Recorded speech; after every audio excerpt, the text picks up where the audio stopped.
Olá pessoal! Olá, tudo bem com vocês?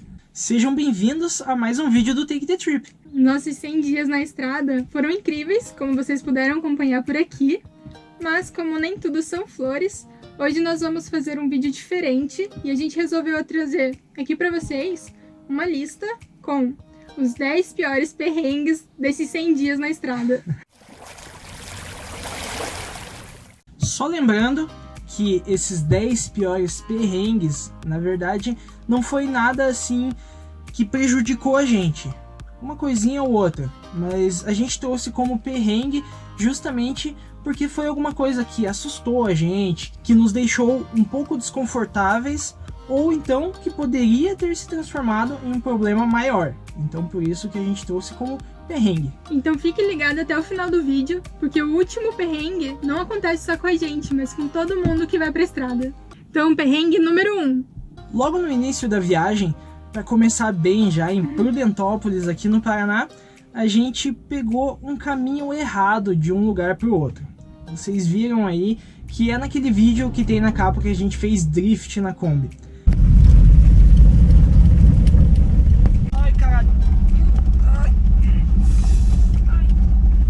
Lá a gente ia de uma cachoeira até uma outra, só que o problema é que o Google Maps mandou a gente cortar várias fazendas, várias plantações, lugares bem remotos com estradas péssimas para uma Kombi.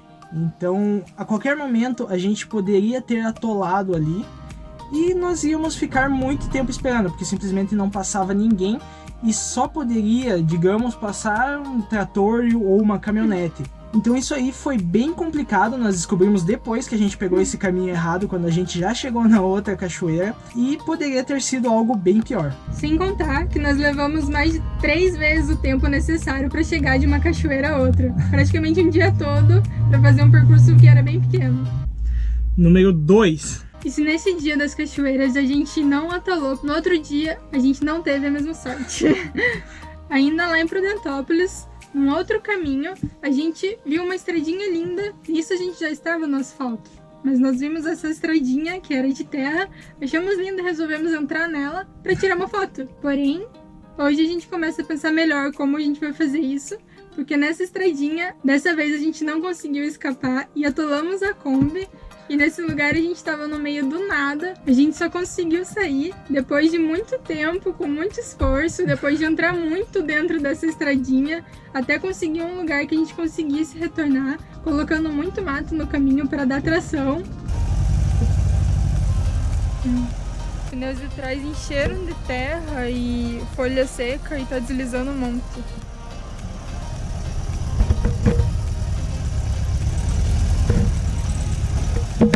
Foi bem difícil, a gente conseguiu sair, mas enquanto a gente não conseguia, já ficava pensando na cabeça quanto tempo a gente ia ficar lá até aparecer alguém pra gente conseguir um reboque ali no meio do nada.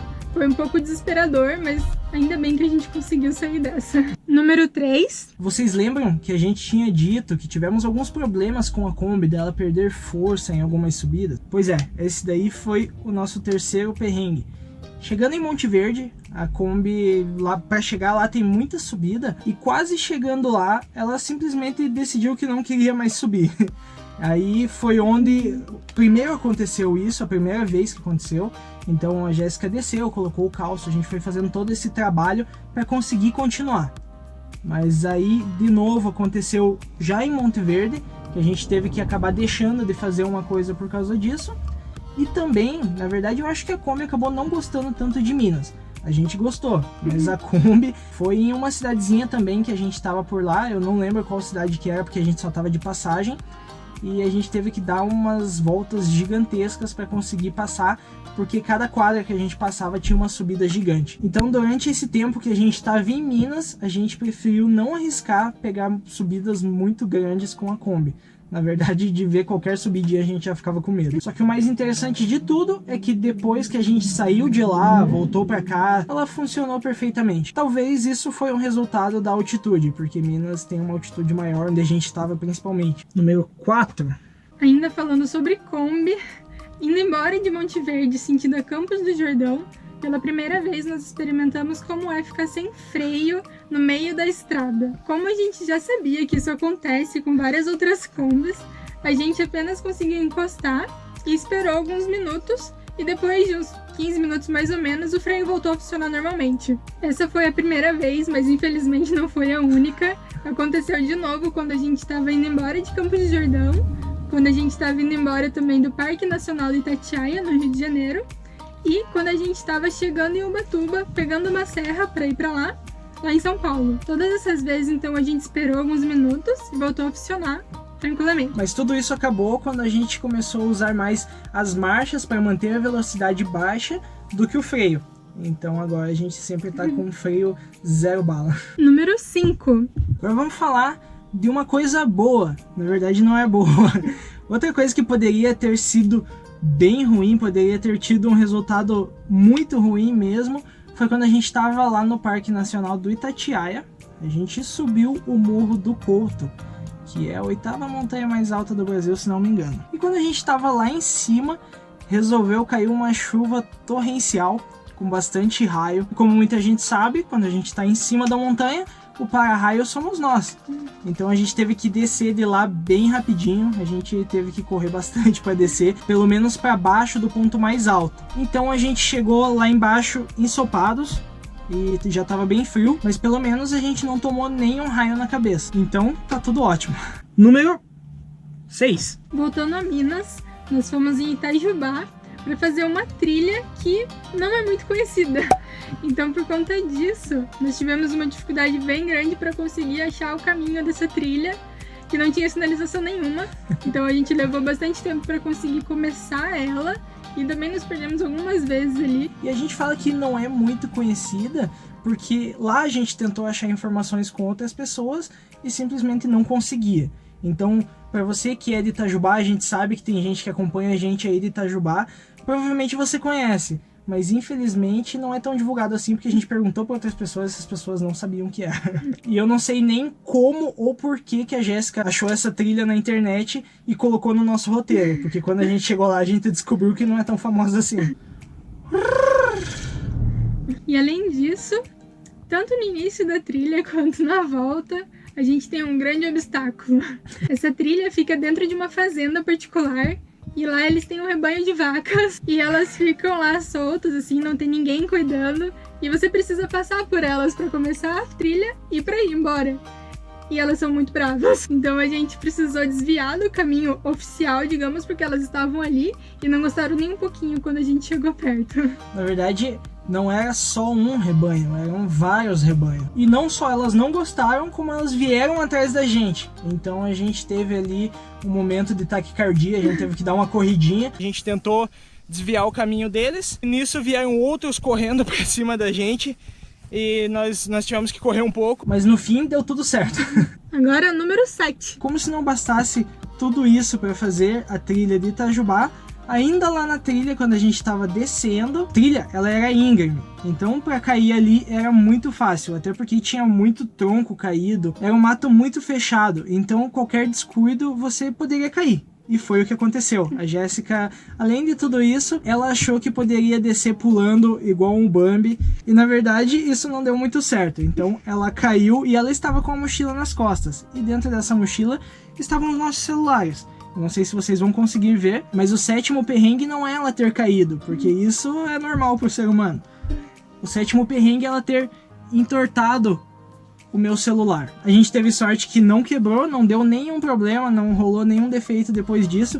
Até se vocês quiserem comprar um celular edição limitada, eu acho que é o único no mundo inteiro que ele é torto para trás, ele faz assim com as costas. Ele é Ed ao contrário. Então se vocês quiserem, entrem em contato com a gente. Mas por sorte foi isso mesmo, aí hoje eu tenho que conviver com o celular torto. Número 8. E eu já tô cansado de ficar falando aqui os números. Lá em Penedo, no Rio de Janeiro, tivemos um momento em que ficamos encurralados dentro da casa do João. Isso porque ele tem duas Chow-Chow, que são duas cachorrinhas muito bonitinhas, mas muito bravas, e que não deixavam a gente sair de casa, porque elas ficavam latindo muito, e a gente tava com medo de sair com a Kombi e elas fugirem. Então a gente precisava trancá-las em casa, estando sozinhos lá pra conseguir isso. Mas no fim, nós percebemos que elas tinham mais medo da gente do que a gente delas, e assim a situação foi resolvida. Número 9. Voltando a falar da Kombi, a gente teve um problema que na verdade foi um problema grande, mas que não gerou maiores problemas pra gente. Isso foi porque o documento da Kombi a gente tinha pago antes de sair de casa, e isso 2 meses depois ainda não tinha chego em casa. O que seria feito era receber na casa da Jéssica e a minha mãe mandar por correio pra gente aonde a gente estivesse. Mas esse documento nunca chegou na casa da Jéssica, aí minha mãe teve que pedir a segunda via dele e todo aquele estresse que a gente explicou num vídeo. Então isso nos fez ficar parado muito tempo e acabou nos impedindo de seguir para conhecer outros lugares, porque a gente teve que ficar parado em um lugar porque o documento já estava vencido. A gente deixou de conhecer muito lugar de Minas Gerais por causa disso. E, infelizmente, esse problema não teve uma resolução. A gente pegou o documento, mas o tempo perdido foi perdido, então a gente acabou deixando algumas coisas para trás. E agora, perrengue número 10. E por último, nós deixamos um compilado de algumas coisas ruins que não necessariamente acontece apenas conosco, mas acontece com todo mundo que está na estrada e todos os dias. Nós não poderíamos deixar de citar aqui todas as vezes que nós pagamos pedágios abusivos ou pagamos a gasolina com preços absurdos, tudo isso com estradas ruins, muitas vezes em faixa simples e com pouca segurança também que nós não temos na estrada. Como exemplo disso, a gente no primeiro dia de viagem, a gente pagou R$30 de pedágio mais ou menos, em um trecho de 150 km, e a maior parte desse trecho de 150 km eram estradas de faixa simples. Então, zero de segurança. Então essas não foram coisas que aconteceram exclusivamente com a gente, e também a gente sabe muito bem que não vai deixar de acontecer. A gente só acha que estando tanto tempo na estrada, a gente sente muito mais isso. Então a gente achou que era importante citar isso como um ponto negativo. A gente só quer lembrar que esse vídeo aqui, ele foi feito com o intuito de passar para vocês essas situações que aconteceram, mas não necessariamente prejudicaram a gente ou foram experiências de todo ruins. Pelo contrário, algumas delas foram até engraçadas e serviram pra gente rir depois da situação. Bem depois. E se você quiser saber mais sobre alguma dessas situações, quase todas elas foram gravadas, tem algum vídeo falando, algumas sim, outras não. Do celular, por exemplo, a gente só foi perceber depois de um tempo. Para você ver isso, e se você deixou de ver algum vídeo desses 100 dias na estrada, a gente vai deixar o card aqui do lado. É só você clicar e vai estar tudo ali para você assistir. Ali vai estar uma playlist só com esses vídeos da viagem. Por hoje é só, mas antes de ir embora a gente vai deixar um recado aqui para você que gosta de Kombi. Fica ligado no próximo vídeo que vai ter vários aparecendo por aqui. Não se esqueça de deixar o seu like nesse vídeo aqui. Compartilhe esse vídeo com um amigo seu que gosta de viagem, para ver se ele já passou por alguma situação dessa ou que ele pode passar. E se alguma dessas coisas já aconteceu com você, comenta aqui embaixo pra gente saber que não somos os únicos. E também não se esqueça de se inscrever no canal. Então muito obrigada e até o próximo vídeo com ainda mais aventuras. Tchau!